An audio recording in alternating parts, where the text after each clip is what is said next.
all the things. So potentially I can cut down the upgrade cost to 1,000.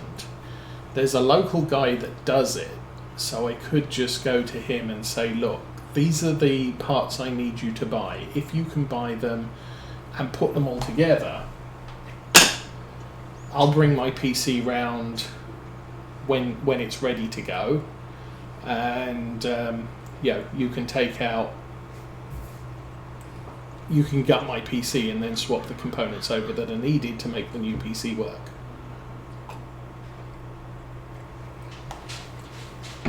I mean, obviously the advantage with buying a new PC is I have no downtime.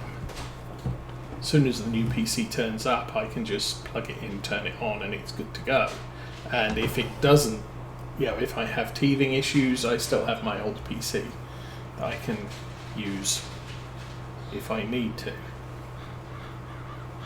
It would be a lot easier if this was happening in a couple of months, or in a couple of years. Because I could just say, okay, here's the PC that Teenage Os has been using, please use the parts from that plus whatever new parts. You can have that for a couple of weeks, and when it's ready give me a call and I'll come and pick it up. But she's going to be here another year and a half at least.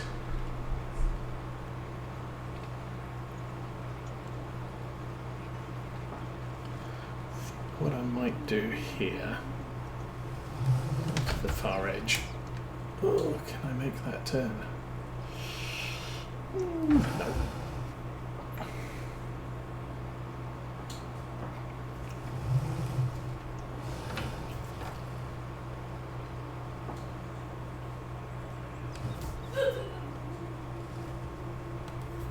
But I kind of know what I need to have, and it's not sort of cutting edge technology. I can get away with graphics card that costs $500, I think. Processors, I don't need a top of the range processor, just probably 2 generations newer than the one I have. I mean, the processor I have is still good, but if I'm buying a new motherboard, I might as well upgrade all the things. Same with memory. I think what I've got now is adequate memory. I could do better with more, but my motherboard only runs DDR4, so if I wanted the best, I'm kind of stuck with I don't have better memory to get to work with.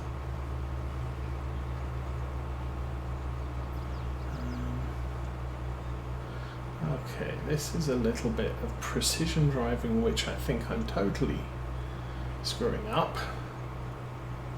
I think this gap here is probably easily wider than my cultivator.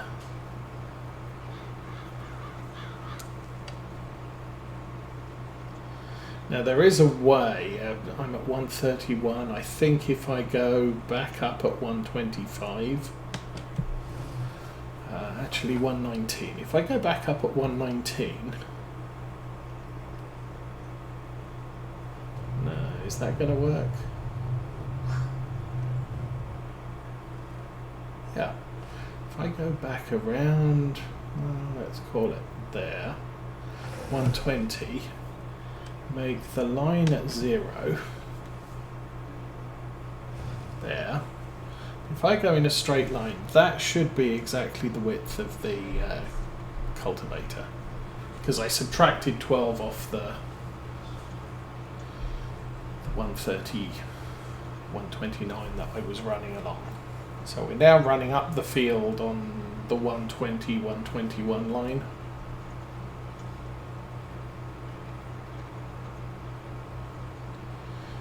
Approximately 0 degree course. Something I learned off Virtual Farmer. You can, unfortunately, because that line to my right wasn't straight, we are way wider at this end than we were at that end. But if I now go over here,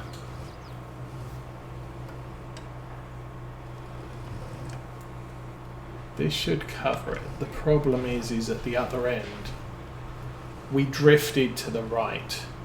You can see that path on the right drifting away from me. I might be lucky. That might actually be 6 meters wide all the way down. Wow. Close to it.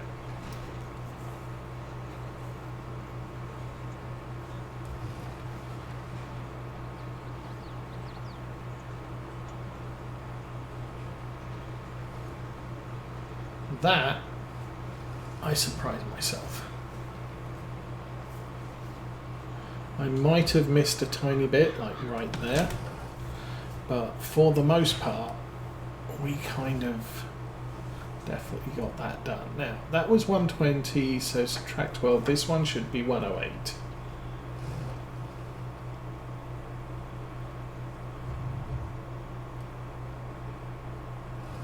We'll call it 110. We'll get lined up on 300 and 60 or 0, whichever comes first, and then we just drive a straight course. So that pit to the right is probably only about 4.5 meters wide. The cultivator's wide enough to cover that.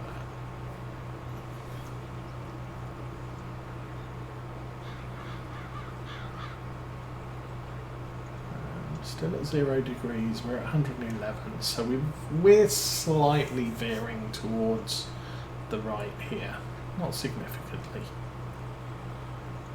But that's how to do it completely manual by the numbers. You don't have to have GPS, it's just a little bit more challenging.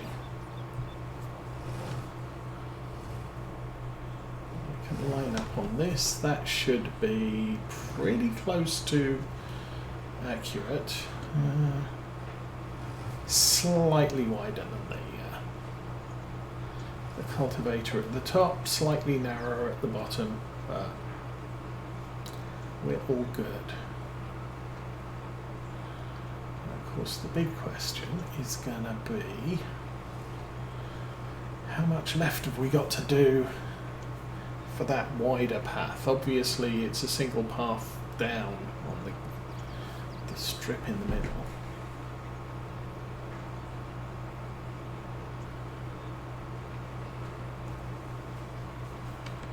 What I might be able to do is, if I run adjacent here, yeah, turn in, run this one adjacent, I can come back on the other one and then it'll be a wide turn onto the rest.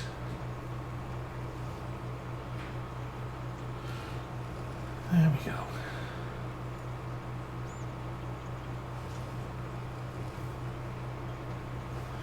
And of course this year probably not going to be spending much in the way of cash on computer games.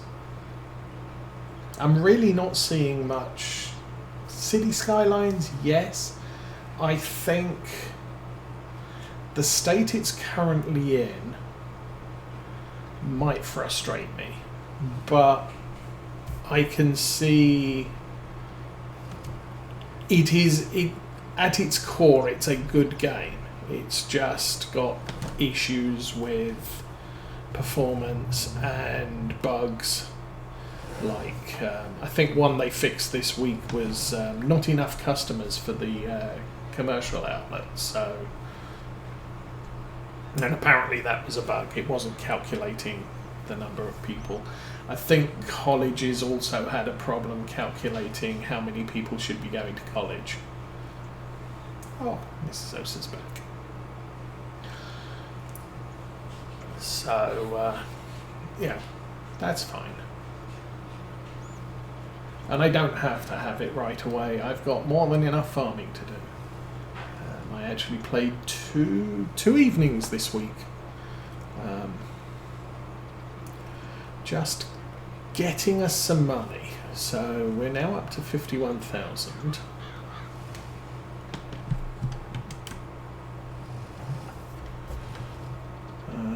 Yes. Trying to figure out where the entrance to this place is. We'll get paid. Paid is good. Where do we get paid from? Right there. So £4,000. Not a lot. There is a silage contract. But I think I've done enough of those. Although that said, a full bale trailer of silage bales, it's almost £40,000 in bonus money. So once I've delivered all of the silage, there's a lot of money to be made out of silage bales. We've only got one contract left. There'll probably be about 5 bales extra, so we get paid 6,000 plus maybe 10,000 on bonus. Well, I could go and get some diesel. I think I got some back at the farm. Oh, hello. Mrs. also has some green boxes of things.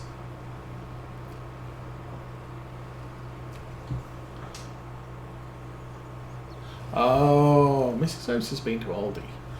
Bought some shepherd's pies. Excuse me, I think she might need help getting in through the front door. Oh, ow.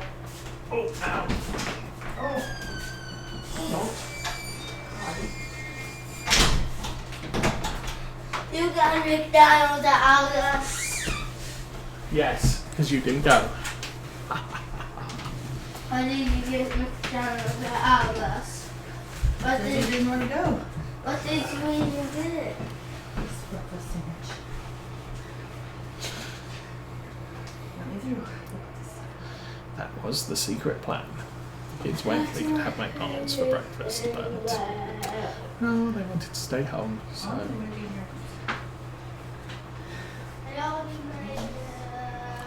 So, July 3, it's about to start raining. I'm not sure when. That's probably later this evening because it is 4:30. So, time is progressing. We've eaten up the entirety of the afternoon of July 3.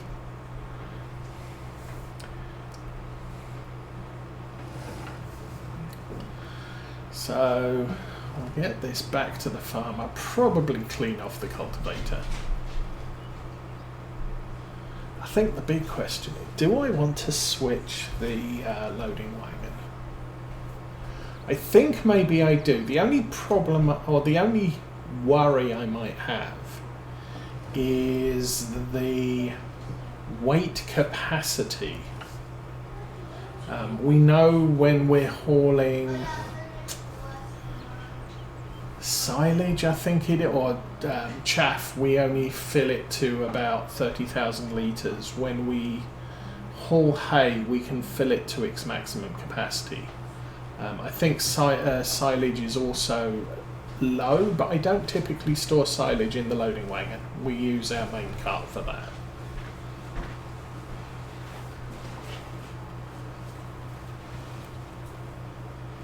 But I might grab our loading wagon, take it off to the store and sell it.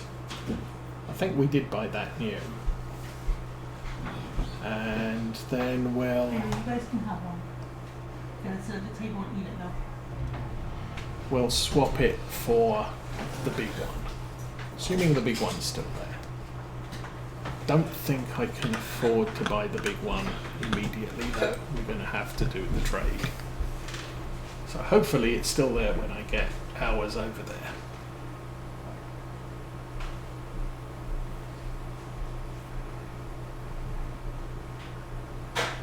And there we go. That's all nice and clean. Nothing looks broken, but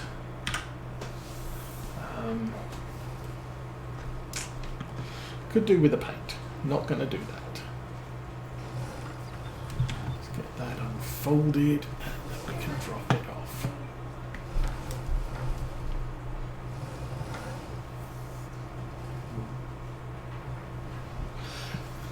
So I've got quite a lot of space here.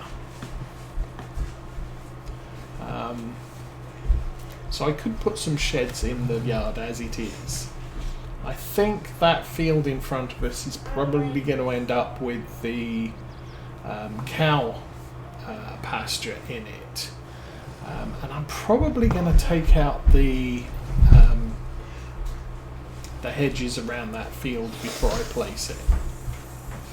I've got the place anywhere mod, so there's nothing to stop me actually placing everything as is. I think we can close that.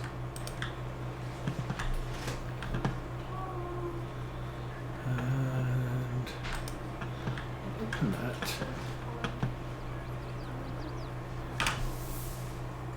Alright. So I guess we're hauling with this because it's big.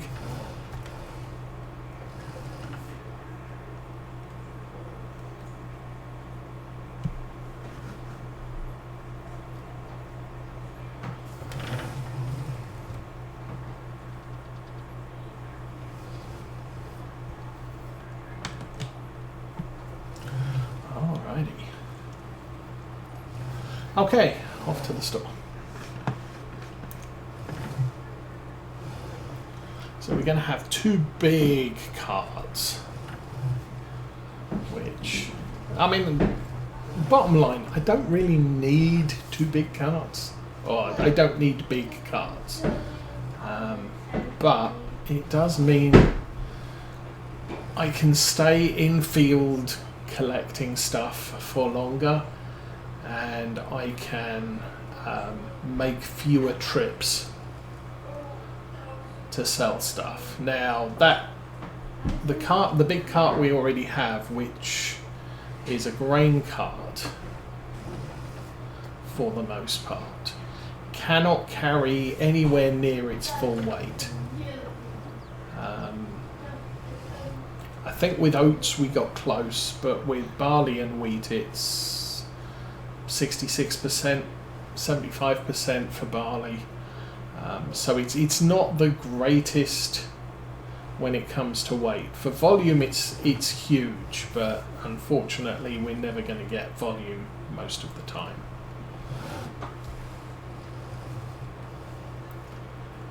But even then, it's better than, what did we have, 20,000, 18,500. So I can do half the number of trips. I can stay in the field emptying a harvester twice as long.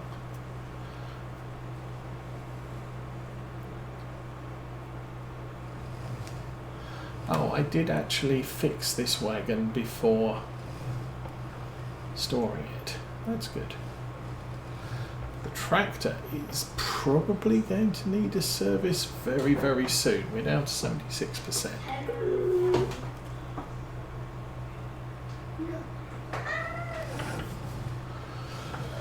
So, it is what it is.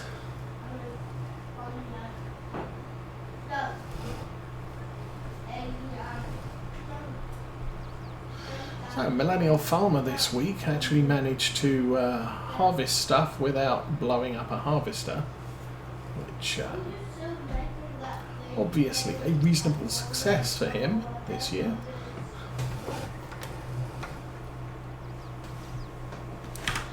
Okay, let's take a look. So yes, we did repair it. Repaint is 20,000. Oh, I could repair it for 2. Yay.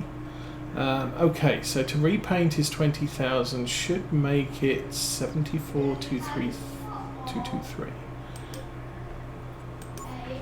74,223, so we get 2,000 more selling that.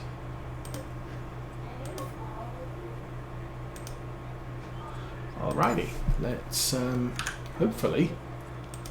Oh, please still be there. Please still be there. Yes. Okay, so this comes with silage additive. We're going to put a cover on it.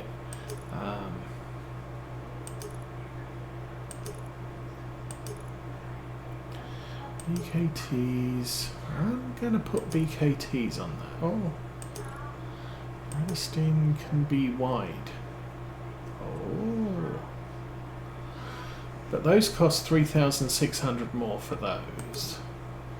VKTs are a little narrower, but they're wide. They're about the same as those. Okay. VKTs, and we will turn off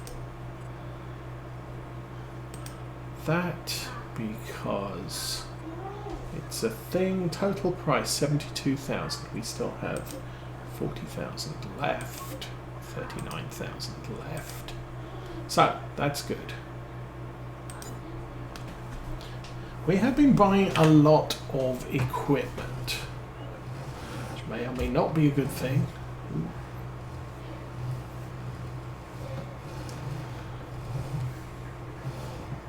But with silage additive, that should, I believe, if the numbers are correct, give us 10% more yield in grass that we pick up with it.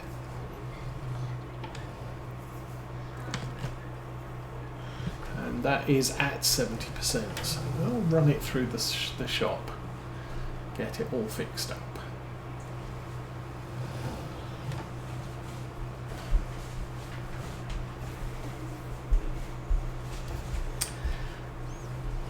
Now the downside with this is it's going to be a lot more difficult to get this around the map, but it is what it is, and it's fine. Repair, £1,000. Okay. Only cost 14,000 to repaint it. That's less than the one we just sold, which was 20,000 to repaint. Anyway, let's get this back to the yard. Ooh.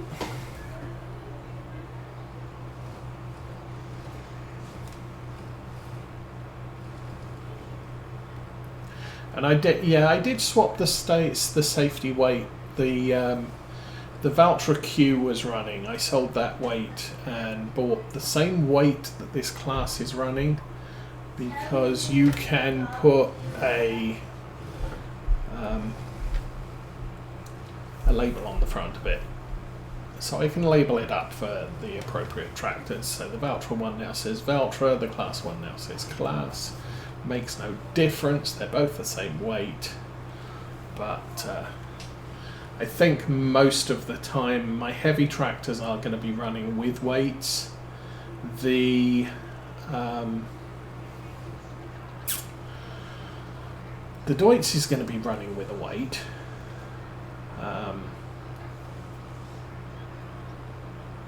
Primarily, I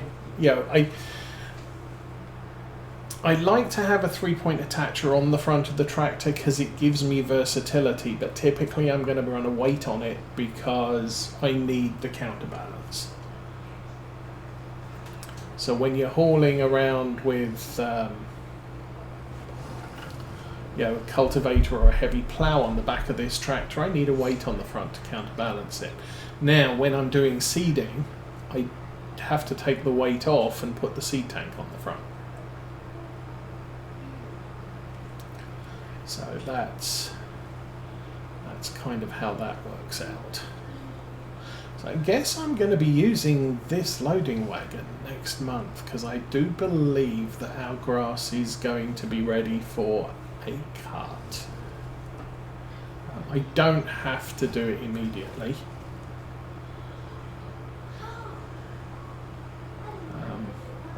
It's July 3. We got one more day in August.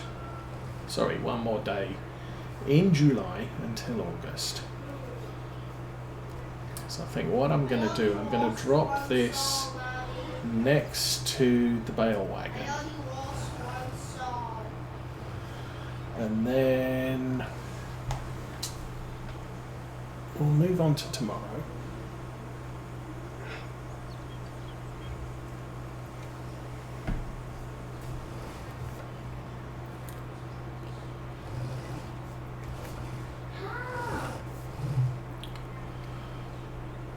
of course, the problem with this white cart is it is going to be difficult to get into the corners of the various fields. So I may need to do 2 headlands with the merge and pull the grass well away from the edge of the field so that there's enough room for me to get around. Anyway, let's put this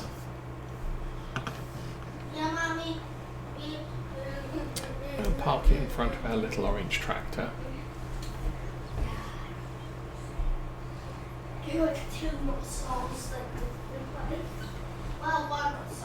So we're back to having a little orange tractor again. Yay us. And the rest of the fleet is green. Definitely going for green farm here. Should have got a Fendt, maybe. Oh well.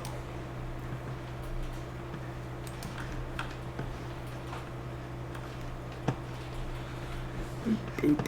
And let's go to sleep until 6 AM. It's gonna rain tonight.